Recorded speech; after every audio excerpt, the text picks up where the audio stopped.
दिवाली के टाइम सबको पसंद है घर की अच्छे से साफ़ सफाई करना, खुद तैयार होना, घर को बहुत अच्छे से डेकोरेट करना, शॉपिंग करना, ढेर सारी मिठाइयाँ बनाना, दिवाली अच्छे से सेलिब्रेट करना। इसके लिए ज़रूरी है कि हमारा क्लीनिंग का जो काम है वो टाइम के अनुसार हमारा पूरा फिनिश हो जाए। तो फ्रेंड्स, हम इस वीडियो के ज़रिए देखेंगे कि हमने क्लीनिंग में क्या क्या टिप्स यूज़ किए और किस तरह उसे टाइम के अनुसार पूरा किया, जो हम इस वीडियो के ज़रिए आप लोग के साथ शेयर कर रहे हैं। Hello everyone, welcome back. I hope आप सब बहुत ही अच्छे होंगे। बहुत बहुत स्वागत करती हूँ आपके अपने चैनल लाइफस्टाइल इंस्पिरेशन में।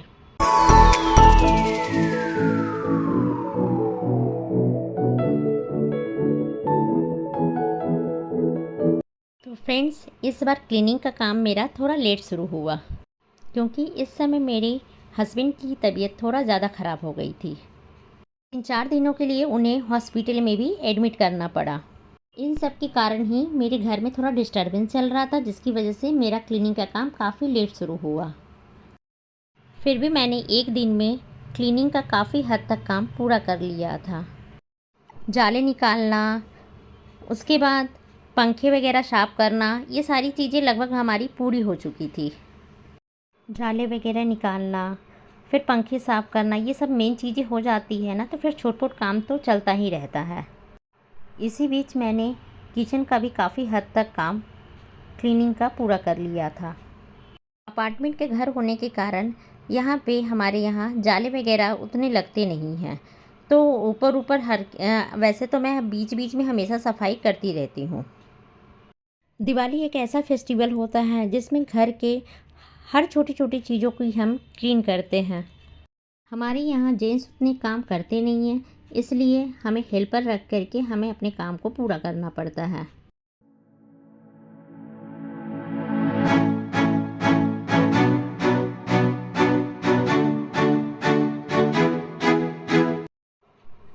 स्टोर रूम की डीप क्लीनिंग करना, किचन की डीप क्लीनिंग करना, कबर्ड को साफ़ करना, हर छोटी छोटी चीज़ों को क्लीन करना, ये सारी चीज़ें मैंने प्लान करके धीरे धीरे मैंने अपने टाइम के अनुसार मैनेज किया है।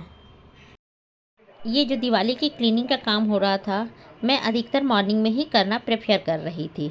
उसके बाद मैं खाना बना कर के मॉर्निंग में रख देती थी, फिर जो मेरी क्लीनिंग का काम होता था फिर मैं उसे करती थी। मॉर्निंग में थोड़ी एनर्जी ज़्यादा रहती है, इसी के कारण काम वो जल्दी पूरा हो जाता है।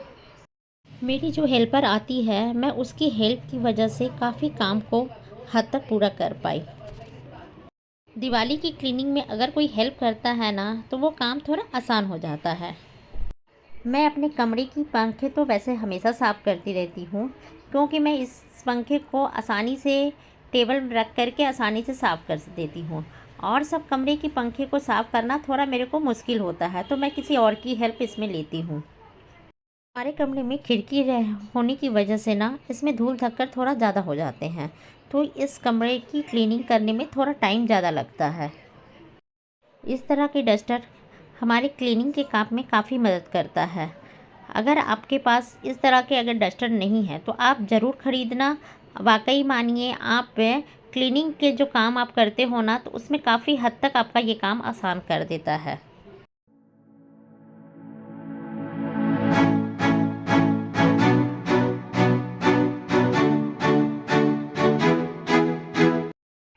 क्लीनिंग के प्रोसेस में इस तरह के ग्लव्स भी काफ़ी हमारी हेल्प करते हैं। जहाँ आप हमारी हाथ छोटी छोटी चीज़ों में नहीं पहुँच पाती है, इस तरह के ग्लव्स अगर पहन लेंगे तो खिड़की को क्लीन करना, बहुत सी छोटी छोटी जगह को क्लीन करना काफ़ी आसान हो जाता है। वॉल पे जितनी भी पेंटिंग्स लगी हुई थी और शोकेस में जितने भी खिलौने थे, उनको भी अच्छे से निकाल करके अच्छी तरह से उन्हें भी क्लीन कर लिया। सबसे पहले मैंने उन सबको एक हल्के से सर्फ के घोल में मैंने डाल करके कुछ देर के लिए रख दिया था। फिर उसके बाद ब्रश की सहायता से मैंने उसे क्लीन कर दिया। घर में बहुत सारी चीज़ों को अगर ख़रीद करके डेकोरेट करते हैं ना, तो उन सब चीज़ों को मेंटेन करना भी काफ़ी मुश्किल होता है। अगर आप अकेले रह रहे हो ना, और ये सामान बहुत ज़्यादा आपके घर में है, तो सभी एक एक चीज़ को क्लीन करना वाकई में बहुत ही मुश्किल हो जाती है। इसलिए हो सके तो जितना भी कम से कम आप घर में सामान को रखेंगे ना, तो उतना ही आपको क्लीन करने में आसानी होगी। ये कुछ सॉफ्ट टॉयज़ है जिसे मैं एक पॉलीथीन में पैक करके रखती हूँ, जिससे कि ये गंदे कम होते हैं, क्योंकि इसे खुले में रखना होता है, जिसकी वजह से ये काफ़ी गंदे हो जाते हैं। तो मैं इसे पॉलीथीन में रखना ही प्रेफर करती हूँ। जब इस तरह की क्लीनिंग का कोई प्रोसेस होता है ना, तो मैं इसकी पॉलीथीन निकाल करके सर्फ से इसे मैं धो डालती हूँ। सर मोस्टली हमारे क्लीनिंग का काम काफ़ी डन हो चुका था, और इसी तरह आगे भी मैंने क्लीनिंग का काम टाइम निकाल करके काफ़ी हद तक पूरा कर लिया। क्लीनिंग के काम से थोड़ा हट करके अब घर को डेकोरेट करने की बारी आ गई।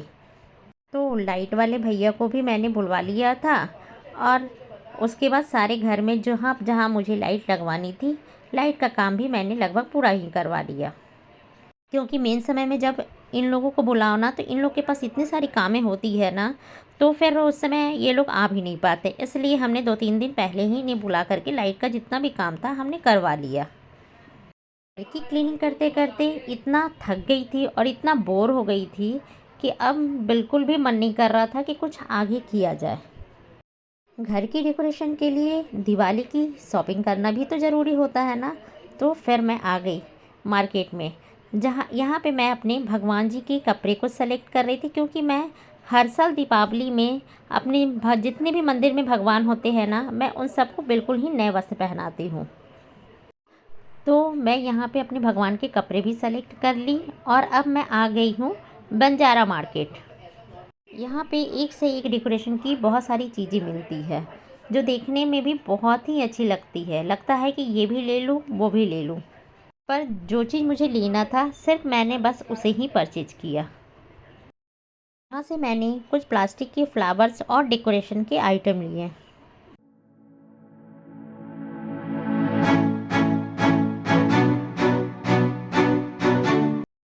प्लास्टिक के फूलों से ना डेकोरेशन का मज़ा ही अलग हो जाता है। आजकल मार्केट में प्लास्टिक के फूल इतने अच्छे अच्छे मिलने लगे हैं ना, कि उसे लिए बगैर तो अपन रह ही नहीं सकते हैं। दीपावली में अगर हम क्लीनिंग के साथ साथ थोड़ी बहुत शॉपिंग कर लेते हैं ना, तो थोड़ा माइंड फ्रेश हो जाता है। अब मैं आ गई थी बर्तन की दुकान में, क्योंकि मैं धनतेरस में निकल नहीं पाती हूँ।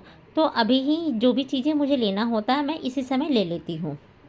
मुझे जो भी चीज़ें लेनी थी मैं यहाँ से ली, और फिर मैं चल दी अपने घर की ओर। तो फ्रेंड्स, ये था आज का हमारा ब्लॉग। कैसा लगा कमेंट्स करके ज़रूर बताना। पसंद आए तो लाइक, कमेंट और शेयर करना बिल्कुल ना भूलना। मिलते हैं नए और इंटरेस्टिंग वीडियो के साथ। तब तक के लिए बाय बाय।